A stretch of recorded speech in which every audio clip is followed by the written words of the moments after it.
રાજકોટની સિવિલ હોસ્પિટલમાં કોન્ટ્રાક્ટર એમ.જે. સોલંકીના કોન્ટ્રાક્ટમાં હેઠળ કામ કરતા સિક્યુરિટી સ્ટાફના માણસો દ્વારા આજરોજ હડતાળ જેવો માહોલ જોવા મળેલ।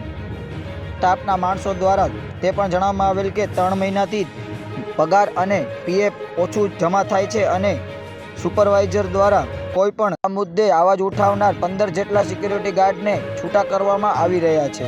તે જોવાનું તે રહ્યું કે આ સિક્યુરિટી ગાર્ડને હવે શું ન્યાય મળે છે કે ફક્ત ને ફક્ત લોલીપોપ આપી અને છૂટા કરી નાખવામાં આવશે કે શું, તે પણ એક સવાલ ઊભો થયો છે।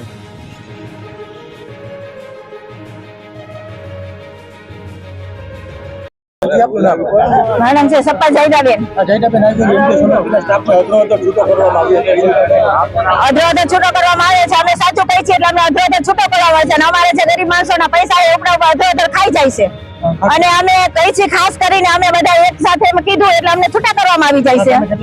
હવે 7 વર્ષથી નોકરી કરું છું।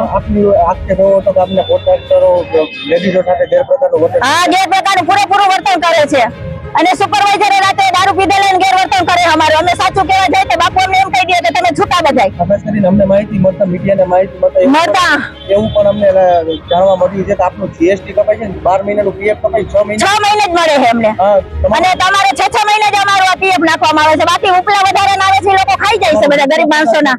મુખ્ય પગાર અમારો 12,700।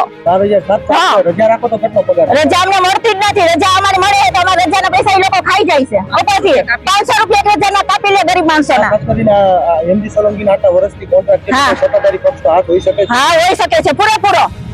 આપની હવે મુખ્ય માંગ શું છે? અમારી મુખ્ય માંગ છે અમારે આગળ ડગલા એના લેવાના થાય જ છે અને અમારી માંગ પૂરી થવી જ જોઈએ। કેટલા વર્ષથી? હું 7 વર્ષથી નોકરી કરું છું। માંગ શું કરવામાં નહીં આવે તો શું પગલાં? તો અમે આગળ ડગલા ભરશું જ। અને આપની સાથે કેટલા લોકો અત્યારે લોકો અમારી સાથે આ બધા છે સિક્યુરિટી ગાર્ડ અમારા ઓછામાં ઓછા નાઇટમાં બધા 30-40 જણા હશે અમારી સાથે।